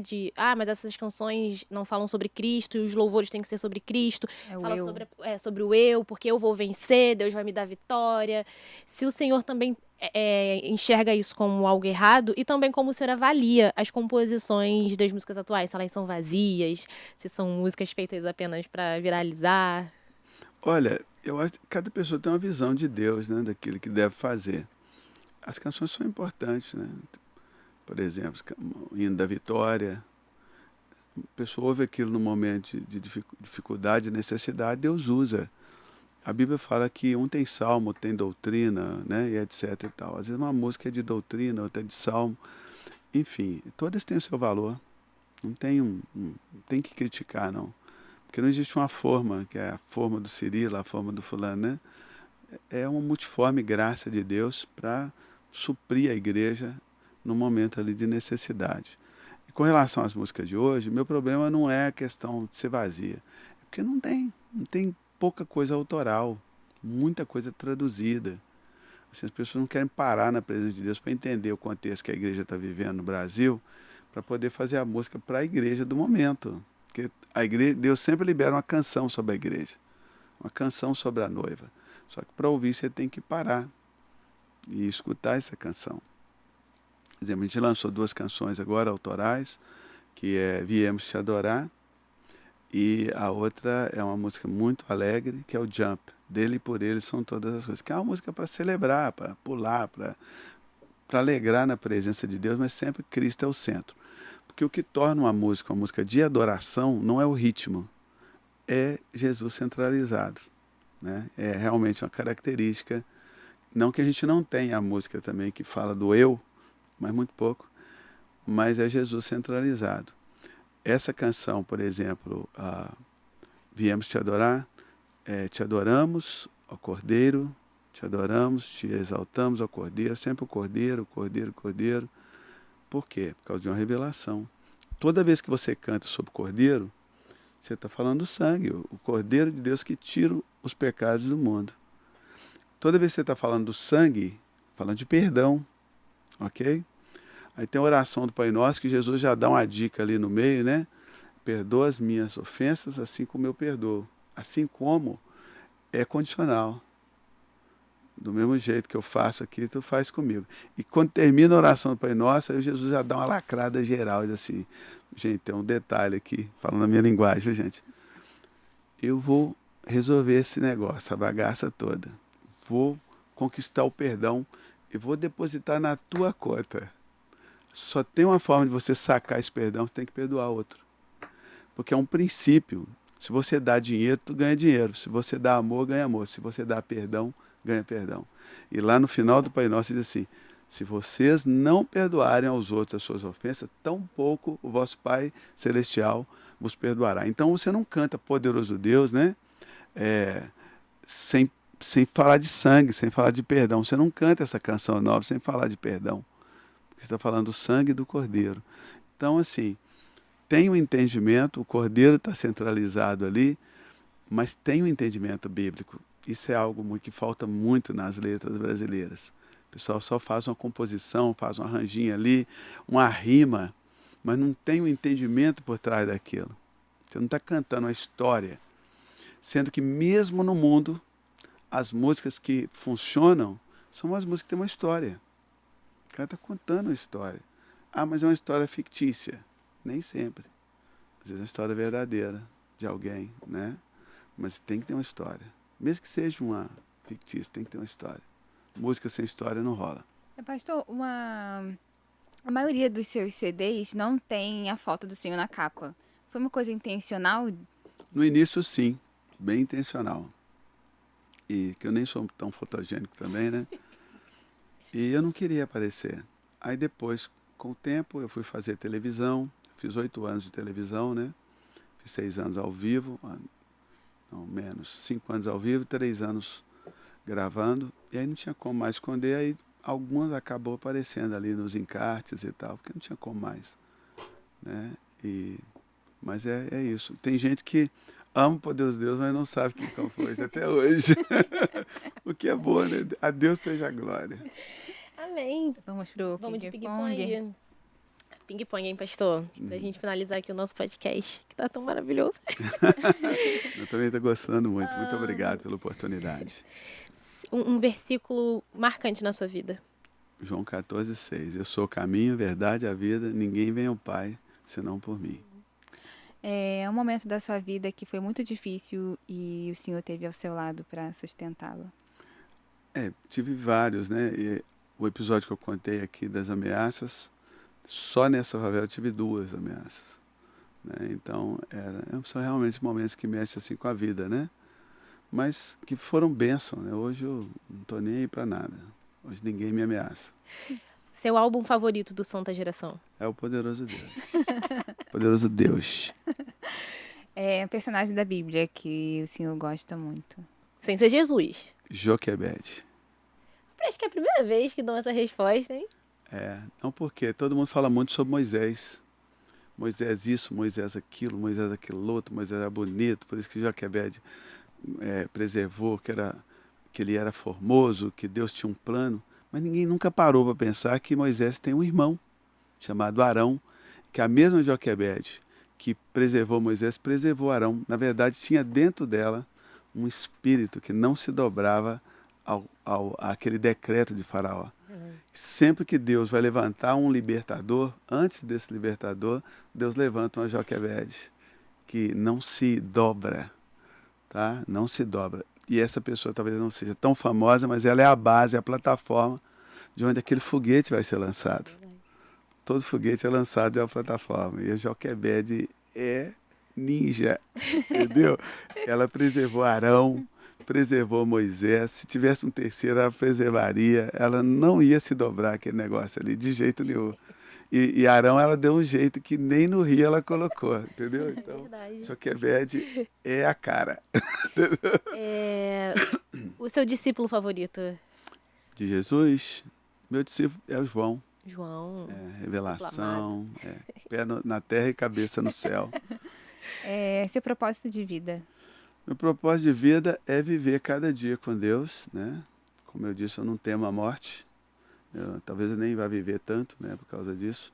Mas Jesus realmente tirou esse pavor da morte dentro de mim. Mas é viver cada dia para Jesus. Né? Não sou perfeito, cometo meus erros, conserto todos eles, porque eu vivo cada dia como se fosse o último. A semana pode ser a última. Né? Então, a propósito é viver para Deus, porque para sempre, aqui nessa carne, ninguém vai viver. Né? Brasil ou Estados Unidos? Aí é difícil, hein? Eu amo o Brasil. Eu sempre amei o Brasil e depois que eu me mudei para a América, eu me apaixonei pelo Brasil. Né? Então, eu fico lá, descanso, é muito legal, família e tal, mas doido para voltar sempre. E quando eu fico muito tempo, a minha esposa fala assim, acho que já está na hora de você dar uma viajada, né, meu amor? Para encerrar, pastor, eu não sei por que ela fala isso, mas tudo bem. O que o senhor falaria quando encontrar Jesus? Como? O que o senhor vai falar quando encontrar Jesus? Quando encontrar Jesus, palavras me faltarão, eu acho. Assim. Acho que é o silêncio, é a contemplação. Então, é o que eu faço hoje no quarto. Às vezes eu fico horas no meu quarto. Eu não falo nada. A gente não tem que falar sempre, né? Tem que ouvir, na verdade. Sentaria aos pés dele, como Maria fez. Você pode perceber que Maria faz isso quando ele está ali visitando. Depois Lázaro morre, ela se lança aos pés de Jesus. Depois ela quebra o vaso. É a questão de localidade. Ela estava sempre aos pés de Jesus. E é isso que Jesus falou assim, olha, essa mulher vai ser lembrada. Não era por causa da circunstância que ela passava. Ela passa uma circunstância muito legal, que era uma festa, ali, um jantar. Depois uma circunstância muito ruim, que era a morte do irmão. E depois um tempo de adoração. Mas em todas as 3 circunstâncias, o que ela faz? Ela se lança aos pés de Jesus. Aos pés de Jesus, aos pés de Jesus. E Jesus fala, isso vai ser lembrado. Então eu me lançaria aos pés dele, ficaria quietinho. Falar o que diante do Rei dos Reis? Se pedisse para o senhor cantar uma canção sua, qual que o senhor ia cantar? Aí eu cantaria Poderoso Deus. Eu já sabia a resposta. Não, na verdade, para finalizar, um personagem da Bíblia que o senhor não gostaria de encontrar de jeito nenhum, não vale Satanás, nem Judas. Cara, não vale Satanás. Aí... Aquele personagem que você fala, não, esse dali, um vacilão. Olha, o Balaão é vacilão. É um vacilão. Que Deus parece para ele, usa até um animal falar com ele, ele recebe uma palavra de Deus, ele se rende à palavra de Deus, mas no final ele dá um conselho. Ele tinha um espírito de conselho, né? E ele dá o conselho ao rei como fazer para poder lascar os israelitas todos, né? Que ali é a prostituição espiritual, né? E também física, e acontece aquela mortandade ali. Balaão vacilou. Amou o prêmio da injustiça. Pastor, eu queria agradecer ao senhor por ter estado aqui. Foi muito bom aprender, ouvir seu testemunho. E agradecer não só por mim, pela Maiara, mas acho que por todo mundo que um dia foi tocado pelas suas canções. Muito obrigada por ter feito parte de um momento muito bom da minha vida. Muito obrigado. Também faço as palavras da Natália as minhas. Foi um podcast muito incrível, a gente aprendeu muito, fiquei muito animada. Obrigada a todo mundo que assistiu a gente também. Pastor, quem o senhor gostaria de ver aqui no Pode Crer? Olha, quem que eu gostaria de ver aqui? Já veio aqui o Anderson Freire, já? Não veio. Ele é bom. Ei, Anderson, ó, pode crer. Convocado. Segunda vez, ó. Segunda vez recentemente. Segunda vez recentemente que Anderson Freire é convocado. É mesmo? Então, Anderson, mediante 2 testemunhas, irmão, você é uma bênção, precisa vir aqui. Amém. Precisa mesmo. Né, deixar que essa bênção, como diz o pastor Júlio de Oliveira, essa bênção frua de você, né? Ele não fala o L, ele fala o R, né? Creito, frua, vamos fruir. Muito obrigada a você que acompanhou a gente.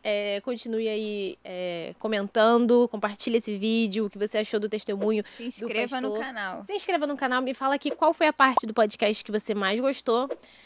E compartilha bastante esse vídeo. Mas de todas as coisas que você está falando para o nosso amigo e amiga aqui, o que você gostaria mais que eles fizessem? Se inscrevessem, ou comentassem, ou compartilhassem? Se inscrever, né? Porque... Aí, então, gente, vamos fechar aqui, que é muita coisa para vocês fazerem. Se inscreva no canal, é de graça, é só clicar no botão vermelho, abaixo do vídeo, se inscrever e apertar a campainha, o sininho, e a palavra todas, para receber as notificações de vídeos novos. Pastor Cirilo que pediu, gente. Você não vai fazer. Não, isso é um comando, é uma ordem. Vai fazer essa fala dele no final de todos os podcasts. Beijo, gente. Até o próximo. Tchau.